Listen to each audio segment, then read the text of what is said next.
Donc les gens, c'est c'est Steel Gun. Donc j'espère que vous avez la pêche. Donc aujourd'hui on se retrouve pour ce premier tuto sur ma ferme à Blaze que j'ai créé moi-même. D'ailleurs que ça lag vachement avec toutes les entités.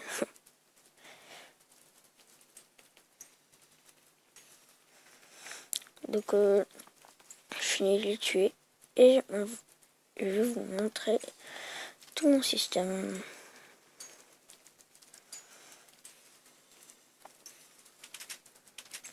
Hop. On va aller... on va passer par là. C'est ouvert, c'est fermé. On va juste aller étendre le spawner. Qui est tout en haut. Hop, hop. Voilà. Donc, en fait, c'est... là où il y a un spawner Blaze. Donc si vous trouvez sur une forteresse, moi j'étais à côté, donc je l'ai pris pour faire l'exemple. Vous faites des bandes comme ça. Et vous laissez un trou de chaque. Donc les Blaze, au moment ils vont tomber. Parce que là il y a trop de Blaze, donc je vais les tuer. Ça me gêne. Ils vont tomber ici. Et si vous avez les trappes fermées, je vais vous montrer le courant de redstone après. Donc elles sont fermées, donc ils se bloquent là. Le temps que vous tuez les autres. Et après, ils tombent et ils arrivent ici. Pareil de l'autre côté. Hein. Sauf que de l'autre côté, il y a un plus gros trou, soit là, qui tombe. Ils peuvent tomber sur le fil de redstone, mais on s'en fout. Après, d'ailleurs, ça, je vais boucher parce que ça sert à rien.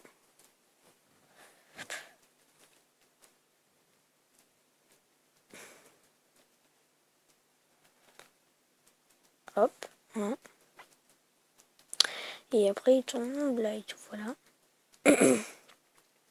Après, pour ce qui est pour les taper, j'ai mis une trappe ici, une trappe ici. Et là, on peut les taper entre. Et s'ils sont passés près, ils peuvent vous passer par là-bas. Ici, vous mettez une porte en fer. Donc, vous mettez une plaque de pression, n'importe laquelle. Et là, vous en mettez une autre pour ouvrir cette porte, pour se barrer. Et en même temps, pour ouvrir celle-là, pour rentrer. Si vous vous mettez là, vous pouvez parce que... voilà, vous pouvez quand même passer. Hein. Et après, pour fermer les trappes, c'est juste à appuyer là. Et les trappes se ferment. Hop.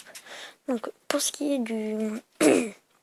des trappes, pour les trappes s'ouvrent et se ferment, c'est pas dur. Hein. Par contre, il vous faudra quand même beaucoup de redstone. Donc là, derrière, il y a le levier.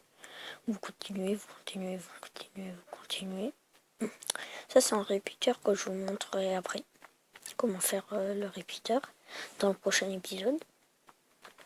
Donc, c'est un répéteur dans MCPE. Là, vous allez monter le fil, du coup, après. Et vous allez arriver là et vous ouvrez les trappes. Voilà. C'est exactement pareil de l'autre côté. Vous mettez le fil, comme ça ici. Ici, le répéteur, comme ça. Et ici. On va faire une petite ellipse et on va voir ce qu'on fait après. A tout de suite.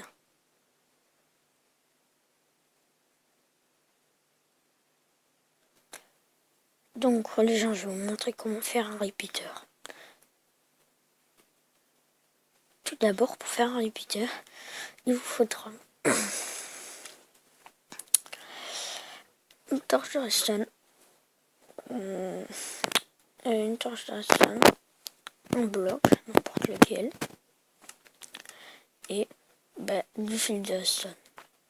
Et un levier pour activer, ou je sais pas ce que vous faites avec, comme vous voulez. Donc, vous savez que quand on actionne un fil de redstone, il peut faire que 15. Après 15, il s'éteint.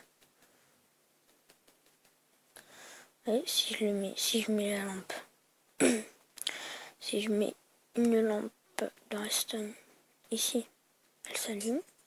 Si je la mets là, elle ne s'allume pas, car là c'est à 16. Et on va voir comment continuer le fil en longueur. Donc vous posez deux blocs, excusez-moi, Sur le premier bloc du côté du fil de redstone, du premier, vous mettez une torche de redstone. Donc là, ça va faire inverseur vu que c'est allumé, ça s'éteint. La torche, vous mettez un truc de redstone, vu que c'est éteint, ça, le fil de redstone est éteint.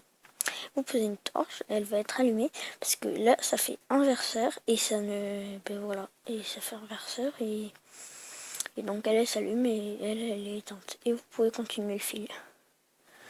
Donc voilà. Donc quand vous posez, ben bien sûr, ça s'allume. Quand vous éteignez, du coup, elle s'éteint parce que là, ça fait inverseur. Donc vu que c'est éteint, ça s'est allumé, ça s'est allumé et ça fait inverseur, donc c'est éteint. Donc voilà, c'est tout pour cette première vidéo tuto. J'espère que ça vous a plu et on se retrouve dans la prochaine vidéo. La prochaine vidéo, ça va être l'aventure survie. Donc peace.